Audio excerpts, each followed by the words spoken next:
Pokemon leaks are for loser geeks. Like, actually, for real. What is the reason, the compulsion, the obsession with needing to seek out information about games that aren't even close to being out? What is the need to know about everything that happens before it happens? Leakers clearly reveal all this info because people eat that shit up like edible shit that you can eat, but why?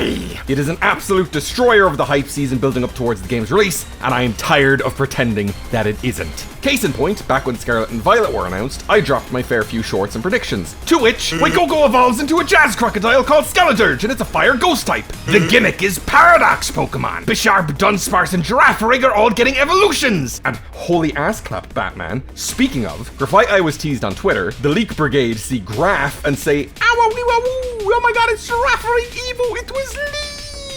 The name is clearly graffiti and you dense toenails. Or, that time I speculated a convergent mushroom tentacle, and everybody was convinced that I must have seen the leaks, and that it couldn't have possibly been me simply recognizing that jellyfish and mushrooms have similar shapes. You'd think if I was farming leaks for clout, I would have made it the right type, given it the right name, made it the right fungin mushroom? It has removed the joy of speculation. If I make a short now about one of the few remaining Kanto lines with no new forms, I can guarantee that a significant portion of the comments would be telling me that it still won't, or it does. Either way, revealing to me something about ZA that otherwise I would have been blind to until playing it for myself. What is the point of trying to discuss with the community when they will just counteract with leak evidence? You know, just to prove a point, I'm gonna go do that. I don't even care if you seek out the leaks. I get if you're excited, but why in Santa's fancy hell do you feel obliged to spread it everywhere? I'm sorry that you never felt the joy of discovery, but why on God's good green flat earth do you feel the need to take that away from the rest of us? Have you ever experienced a product the way that it was meant to be experienced? You know, a game be played? Are we afraid of discovery or surprises?